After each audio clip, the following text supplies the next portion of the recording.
साथियों, आज हम वाल्मीकि रामायण के बालकांड के 43वें सर्ग की कथा सुनेंगे। इसमें गंगा जी के भगवान शिव के जटाओं में आने और वहाँ फंसकर रह जाने की बात आती है। फिर भगीरथ जी के तपस्या करने पर भगवान शिव ने गंगा जी को सरोवर में छोड़ दिया और वहाँ से फिर वे चली तो उन्हें जहनु ऋषि ने पी लिया। तब फिर भगीरथ जी के प्रार्थना करने पर जहनु ऋषि ने उन्हें कान से निकाल दिया।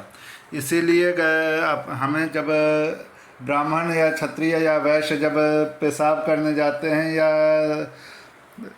तब गंगा जी के उपस्थिति में जनेऊ को रखकर देवताओं को शुद्ध रखने के लिए कान पर जनेऊ लपेटा जाता है। और फिर गंगा जी आगे चली तो उन्होंने भगीरथ जी के पूर्वजों का उद्धार किया। इस पे हमारे गुरुजी श्री मलुक पीठाधीश्वर जी महाराज कहते हैं कि कहाँ कितने हजारों वर्ष बीत गए थे, वहाँ तो सगर पुत्रों की राख भी नहीं रह गई होगी, राख भी उड़ गई होगी वहाँ से। फिर भी गंगा जी की महिमा बताते हुए वे कहते हैं कि फिर भी इतने हजारों सालों के बाद भी अगर वहाँ से गंगा जल पहुँच गया तो उनकी मुक्ति हो गई। तो गंगा जी की इतनी महिमा है कि इतने हजारों साल बाद भी अगर वहाँ गंगा जल पहुँच जाए जहाँ ऐसी घटना हुई थी तो वो पवित्र कर देती है। तो चलिए 43वें सर्ग की कथा सुनते हैं। श्री सीतारामचंद्राभ्याम नमः। श्रीमद् वाल्मीकि रामायणं बालकांडम 43 सर्गः। भगीरथी की तपस्या से संतुष्ट हुए भगवान शंकर का गंगा को अपने सिर पर धारण करके बिंदु सरोवर में छोड़ना और उनका 7 धाराओं में विभक्त हो भगीरथ के साथ जाकर उनके पितरों का उद्धार करना। श्री राम देवाधिदेव ब्रह्मा जी के चले जाने पर राजा भगीरथ पृथ्वी पर केवल अंगूठे के अग्रभाग को टिकाए हुए खड़े हो 1 वर्ष तक भगवान शंकर की उपासना में लगे रहे।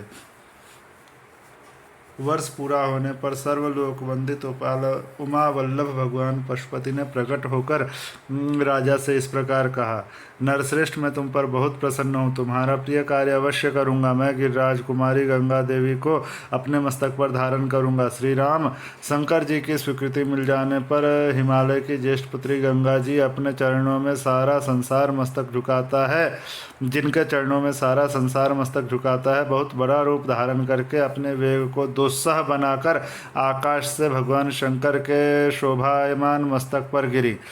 उस समय परम दुर्धर गंगा देवी ने यह सोचा था कि मैं अपने प्रखर प्रवाह के साथ शंकर जी को लिए दिए पाताल में घुस जाऊंगी।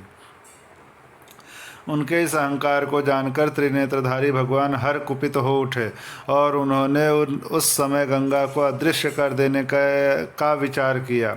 पुण्य स्वरूपा गंगा भगवान रुद्र के पवित्र मस्तक पर गिरी। उनका वह मस्तक जटामंडल रूपी गुफा से सुशोभित हिमालय के समान जान पड़ता था। उस पर गिरकर विशेष प्रयत्न करने पर भी किसी तरह वे पृथ्वी पर न जा सकी।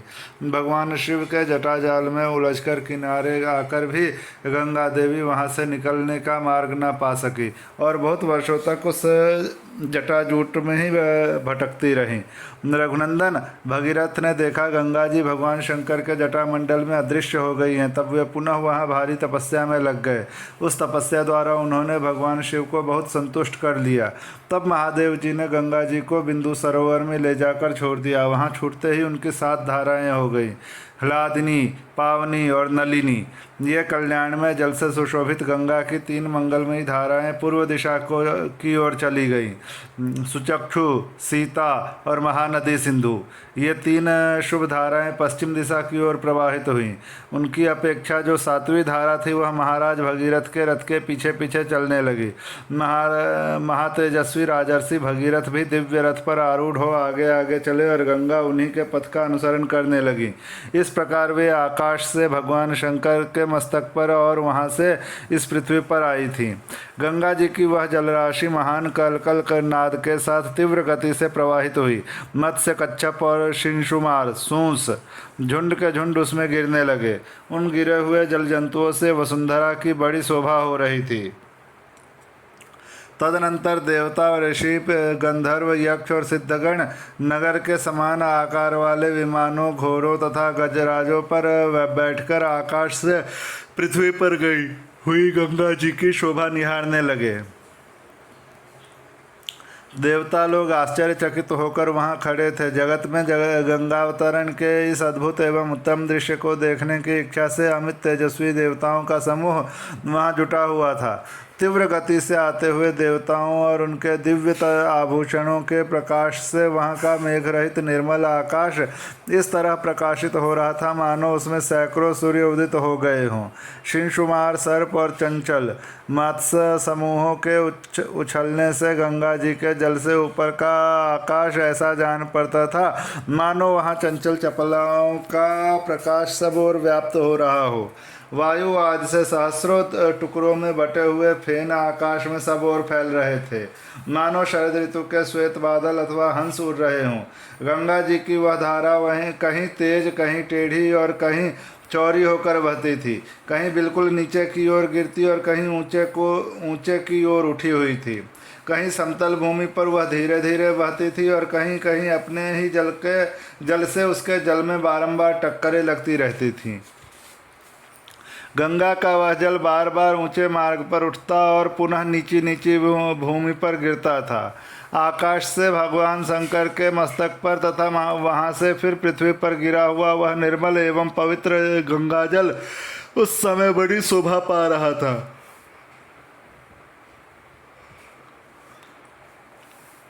उस समय भूतल निवासी ऋषि और गंधर्व यह सोचकर कि भगवान शंकर के मस्तक से गिरा हुआ यह जल बहुत पवित्र है उसमें आचमन करने लगे। जो शाप भ्रष्ट होकर आकाश से पृथ्वी पर आ गए थे वे गंगा के जल में स्नान करके निष्पाप हो गए और उस जल से पाप धुल जाने के कारण पुनः शुभ पुण्य से संयुक्त हो आकाश में पहुंचकर अपने लोकों को पा गए। उस प्रकाशमान जल के संपर्क से आनंदित हुए संपूर्ण जगत को सदा के लिए बड़ी प्रसन्नता हुई। सब लोग गंगा में स्नान करके पापहीन हो गए। हम पहले बता आए हैं कि राजर्षि महाराज भगीरथ दिव्य रथ पर आरूढ़ हो आगे आगे चल रहे थे और गंगा जी आप उनके पीछे पीछे जा रही थीं।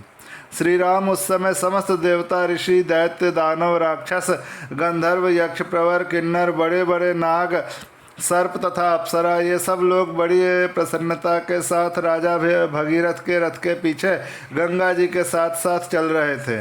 सब प्रकार जल जंतु भी गंगा जी की उस जलराशि के साथ सानंद जा रहे थे। जिस ओर राजा भगीरथ जाते उसी ओर समस्त पापों का नाश करने वाली सरिताओं में श्रेष्ठ यशस्विनी गंगा भी जाती थीं। उस समय मार्ग में अद्भुत पराक्रमी महामना राजा जहनु यज्ञ कर रहे थे। गंगा जी अपने जल प्रवाह से उनके यज्ञ मंडप को बहा ले गईं। रघुनंदन राजा जहनु इसे गंगा जी का गर्व समझकर कुपित हो उठे। फिर तो उन्होंने गंगा जी के उस समस्त जल को पी लिया। यह संसार के लिए बड़ी अद्भुत बात हुई। तब देवता, गंधर्व और ऋषि अत्यंत विस्मित होकर पुरुष प्रवर महात्मा जहनु की स्तुति करने लगे।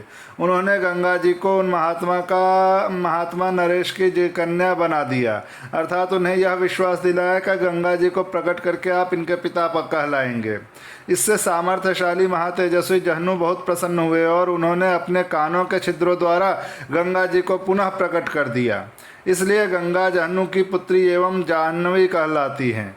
वहाँ से गंगा फिर भगीरथ के रथ का अनुसरण करती हुई चली। उस समय सरिताओं में श्रेष्ठ जाह्नवी समुद्र तक जा पहुंची और राजा भगीरथ के पितरों के उद्धार रूपी कार्य की सिद्धि के लिए रसातल में गई। राजर्षि भगीरथ भी यत्न पूर्वक गंगा जी को साथ ले वहाँ गए। उन्होंने शाप से भस्म हुए अपने पितामहों को अचेत सा होकर देखा। रकुल के श्रेष्ठ वीर तदनंतर गंगा के उस उत्तम जल ने सगर पुत्रों की उस भस्म राशि को आप्लावित कर दिया और वे सभी राजकुमार निष्पाप होकर स्वर्ग में पहुंच गए। इस प्रकार श्री वाल्मीकि निर्मित आर्ष रामायण आदि काव्य के बालकांड में 43वां सर्ग पूरा हुआ।